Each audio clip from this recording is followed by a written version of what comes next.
शेर और लोमड़ी की कहानी। एक समय की बात है, एक घना जंगल था जिसमें कई तरह के जानवर रहते थे। इस जंगल का राजा एक शक्तिशाली शेर था। सभी जानवर उससे डरते थे और उसकी शिकार करने की क्षमता की सराहना करते थे। शेर ने जंगल में शासन स्थापित किया था, लेकिन उसका एक बड़ा दुश्मन था जो था एक चालाक लोमड़ी। लोमड़ी, जिसका नाम था चतुर, बहुत बुद्धिमान और चतुर थी। वह अक्सर जंगल के अन्य जानवरों को धोखा देती थी, लेकिन वह शेर से बहुत डरती थी। एक दिन शेर ने सोचा कि उसे अपनी शक्ति को और बढ़ाने के लिए एक योजना बनानी चाहिए। उसने जंगल के जानवरों को एक सभा में बुलाया और कहा, मैंने तय किया है कि इस जंगल में हर जानवर को मेरे आदेश का पालन करना होगा। जो मेरी बात नहीं मानेगा, उसे इसकी गंभीर सजा भुगतनी पड़ेगी। जानवरों ने डर के मारे हाँ में हाँ मिलाया। लेकिन लोमड़ी ने यह सोचा कि इस स्थिति का उपयोग कर अपनी चालाकी से शेर को हराया जा सकता है। उसने एक योजना बनाई। एक रात जब शेर सो रहा था, लोमड़ी ने शेर के पास जाकर कहा, हे राजन, मैं एक ऐसा उपाय जानती हूँ जो आपको और भी ताकतवर बना सकता है। शेर ने उसकी बात सुनी और पूछा, क्या उपाय है लोमड़ी?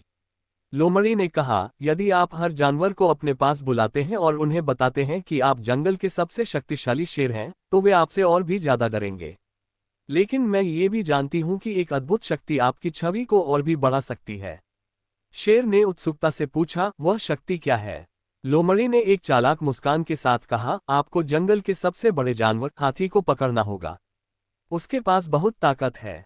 यदि आप उसे अपने अधीन कर लेंगे तो बाकी सभी जानवर आपके सामने झुकेंगे।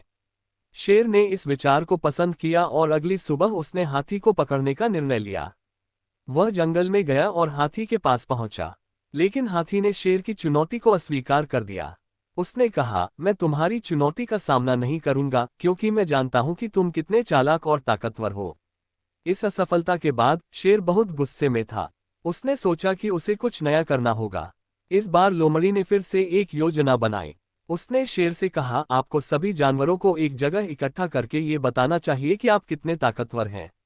जब वे आपको देखेंगे तो वे डर जाएंगे। शेर ने फिर से लोमड़ी की बात मानी और सभी जानवरों को एक जगह बुलाया।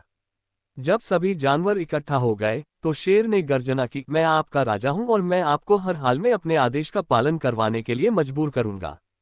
लेकिन इस बार लोमड़ी ने सभी जानवरों को एक संकेत दिया। उसने कहा, हम क्यों डरें? हमें एकजुट होकर इस अत्याचारी शेर का सामना करना चाहिए। सभी जानवरों ने एक दूसरे की ओर देखा और उनमें हिम्मत भर गई। वे एकजुट हो गए और शेर के खिलाफ खड़े हो गए। शेर ने यह देखकर सोचा कि यह एक मजाक है, लेकिन जानवरों ने एकजुट होकर उसकी ताकत को चुनौती दी। अब शेर को एहसास हुआ कि उसकी शक्ति केवल डर पर निर्भर थी। उसने देखा कि उसकी योजनाएं विफल हो रही हैं और उसे अपने कार्यों के परिणामों का सामना करना पड़ेगा। लोमड़ी ने इस स्थिति का लाभ उठाया और सभी जानवरों को बताया, हमें एकजुट होकर इस शेर को उसकी जगह दिखानी होगी। हम सभी को मिलकर एक योजना बनानी चाहिए। जानवरों ने मिलकर एक योजना बनाई। उन्होंने शेर के चारों ओर घेराबंदी की और उसे न केवल शारीरिक रूप से बल्कि मानसिक रूप से भी कमजोर किया। उन्होंने शेर को यह एहसास कराया कि जब सभी एक साथ होते हैं तो कोई भी व्यक्ति अकेला नहीं रह सकता। शेर ने जब देखा कि उसे कोई मदद नहीं मिल रही है तो उसने हार मान ली। आखिरकार लोमड़ी ने शेर से कहा, अब तुम समझ चुके हो कि असली ताकत डराने में नहीं बल्कि एकता में होती है। शेर ने अपनी हार मान ली और जंगल से चला गया। सभी जानवरों ने चतुर लोमड़ी की सराहना की और उसकी बुद्धिमानी की चर्चा की। इस प्रकार लोमड़ी ने अपनी चतुराई से न केवल अपने जीवन को बचाया, बल्कि जंगल के सभी जानवरों को एकजुट होकर शेर की ताकत का सामना करने का सबक भी सिखाया। इस घटना के बाद जंगल में शांति और एकता का राज रहा और सभी जानवर मिलकर रहने लगे। इस कहानी से हमें ये सीख मिलती है कि एकता में शक्ति होती है। जब हम सभी मिलकर किसी समस्या का सामना करते हैं तो हम अपने दुश्मनों को भी परास्त कर सकते हैं।